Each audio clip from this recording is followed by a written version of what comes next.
Ingat nggak? Waktu kecil kita sering ditanya, kalau besar nanti mau jadi apa?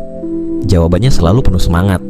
Mau jadi dokter, mau jadi astronot, atau bahkan aku mau jadi Power Ranger.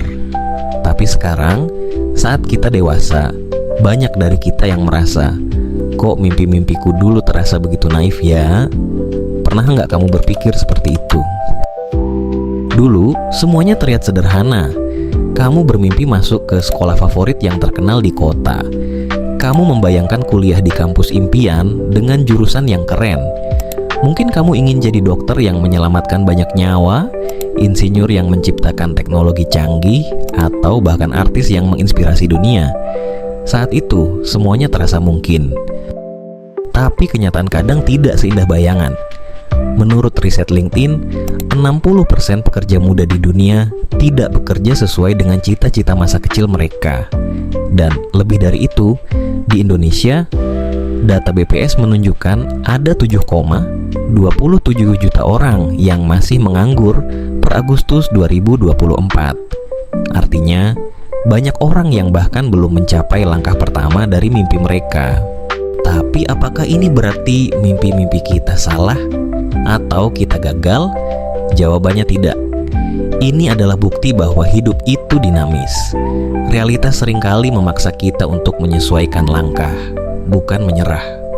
Mungkin dulu kamu bermimpi jadi dokter, tapi sekarang kamu tahu, untuk sampai ke sana butuh biaya besar dan waktu panjang yang mungkin sulit dijangkau.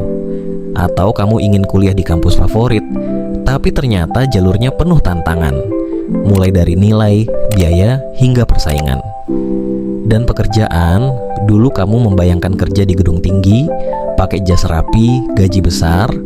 Tapi sekarang kamu tahu, ada lembur tanpa henti, tekanan dari atasan, dan kadang kamu merasa hidupmu jadi sekadar rutinitas tanpa makna. Kenapa mimpi-mimpi itu terasa naif? Karena saat kecil, kita hanya melihat gambaran besar yang terlihat indah. Kita belum tahu apa itu perjuangan, batasan, atau kenyataan hidup. Tapi coba lihat dari sudut pandang lain. Faktanya, mimpi yang berubah bukanlah kegagalan. Menurut psikolog, perubahan impian adalah tanda bahwa kita berkembang, kita belajar mengenali diri sendiri, memahami kemampuan, dan menyesuaikan arah hidup dengan realitas yang ada. Lihat saja contoh nyata di sekitar kita. Banyak orang sukses yang tidak bekerja sesuai impian masa kecil mereka. Misalnya, Oprah Winfrey yang dulu ingin jadi penyiar berita, sekarang menjadi simbol pemberdayaan. Atau bahkan kamu yang dulu bermimpi jadi dokter, tapi sekarang bekerja di bidang teknologi dan membantu banyak orang dengan cara yang berbeda. Kalau kamu masih merasa jauh dari mimpi-mimpi itu, tenang.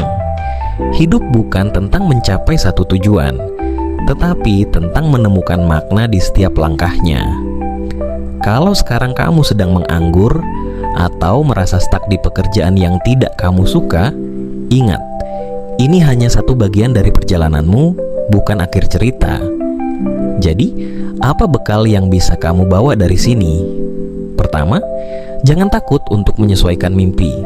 Mimpi adalah alat, bukan tujuan akhir. Kedua, cari tahu apa yang sebenarnya kamu inginkan. Apakah itu pengakuan, kebebasan, atau kebahagiaan? Ketiga, jangan berhenti mencoba. Kalau mimpi awalmu tertutup, cobalah cari pintu lain yang bisa membawamu ke arah yang lebih bermakna. Jadi bagaimana, apa mimpi masa kecilmu dulu? Apakah masih relevan dengan dirimu yang sekarang? Atau justru sudah berubah menjadi sesuatu yang lebih bermakna? Yuk, cerita di komentar. Mungkin ceritamu bisa menginspirasi orang lain.